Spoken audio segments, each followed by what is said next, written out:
incoming government is going to implement this Nkukon Kitinkiti policy. The Nkukon Kitinkiti is a social intervention program. We are going to welcome it. But you say you are going to reduce taxes. You are going to repeal the betting tax, the E-Levy. You are going to repeal all these taxes. You are going to reduce the taxes at the port. We wonder where you get the money to implement the Nkukon Kitinkiti. You know, these are politicians. It seems like Omafa says Sebi, Yadrin Sakaka. Now somebody will ask Aden.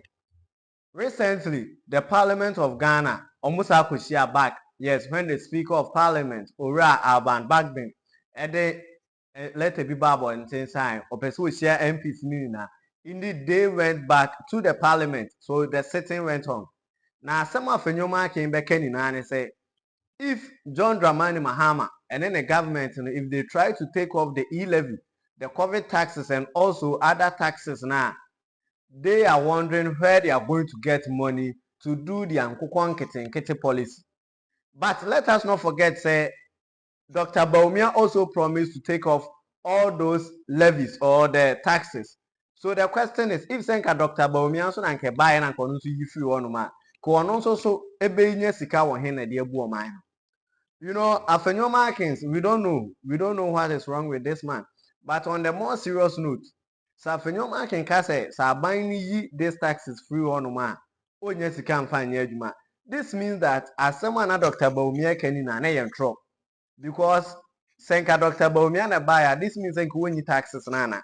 You go to some Afenyo Markins, the two, our Parliament House, and more money now, because I'm so young to say, they was unity Afenyo Markins. Speaker. Now is Alexander Ebenezer. Sorry, Alexander.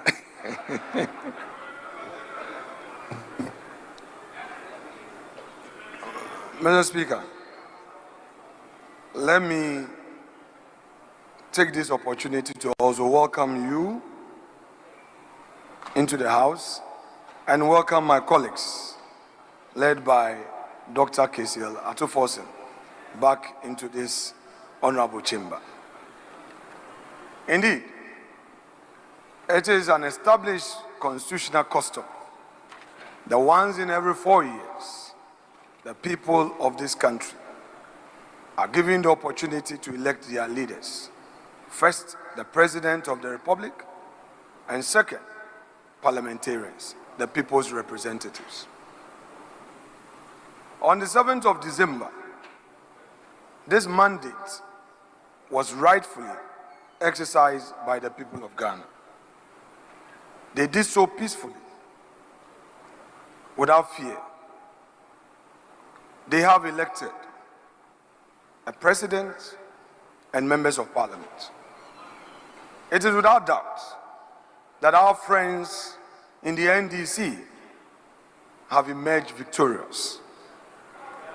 And I take this opportunity to congratulate the leader of the minority side and his team for such an unprecedented feat. I also congratulate His Excellency President John Dramani Mahama on his election. Mr. Speaker,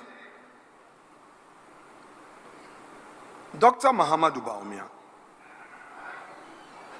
did something very unprecedented. We've never witnessed it in the history of our politics before.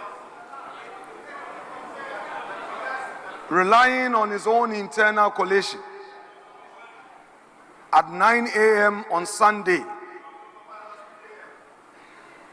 he publicly acknowledged the outcome of the elections, conceded and congratulated the president-elect, who was yet to be officially declared by the Electoral Commission. Mr. Speaker, such a move by him was very historic and commendable. Today, we are here because of that singular action. All of us collective acknowledged that all we have is our democracy. Mr. Speaker, permit me to take us through memory lane. Mr. Speaker, in 1997, after the 1996 elections, the NDC received an overwhelming victory, and the MPP had only 61 in this chamber. It was a 200-member chamber. The NDC was only short of one seat to get the 2/3. But I am happy to say that that supposed mini minority, micro minority, as pronounced by Dr. Kesilato Forsen, emerged victorious in less than in just 4 years because of hard work. They turned the minority into a majority when it came to the 2000 elections. Mr. Speaker, again, in 2012, the MPP suffered another defeat, and the NDC had a majority. In 2016, another historic feat was achieved by the MPP, where we had overwhelming majority in this chamber of 169 seats. In less than 4 years, we started going back. And by the time the people exercised their mandate again, the 169 had reduced into 137, plus our independent who caucused with us, and we made it to 138. Dr. Forsen, I have heard you. You have overwhelming majority. But that majority will start reducing from the 8th of January. And I know that come 2028, we will be in the majority. Mr. Speaker, already we are experiencing some encircling gloom. This darkness we are seeing, and looking at your posture, we know that you have promised a lean government. You say less than 40 ministers. And you, the MPs, yes. Mr. Speaker, I know they can't take it. Now that we are coming to minority, be prepared. Be prepared. You see you can't take it. You see you can't take it. Mr. Speaker, even if your flag bearer, who is now president-elect, said 60, we are going to see how many of you will make it. We are going to see. You said 60 ministers and deputy ministers, all inclusive 60. Mr. Speaker, we are going to see how you are going to protect the public purse. We hear from Honorable Setekpe that you cannot implement the free SHS. We await the outcome of your policies. Mr. Speaker, we are aware that this incoming government is going to implement this Nkukon Kitinkiti policy. The Nkukon Kitinkiti is a social intervention program. We are going to welcome it. But you say you are going to reduce taxes. You are going to repeal the betting tax, the E-Levy. You are going to repeal all these taxes. You are going to reduce the taxes at the ports. We wonder where you get the money to implement the Nkukon Kitinkiti.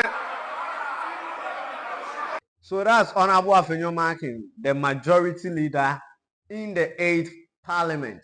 I just want to NPP Amonyokuono in terms of the parliamentary affairs.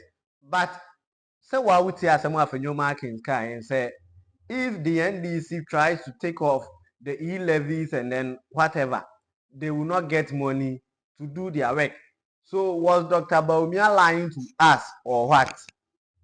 I had no BJ show me so nyan to boase na subscribe after so we are share link in my phone. And then the next thing is you leave a comment. This is the BJ show with Boatin Josant. Don't forget to subscribe.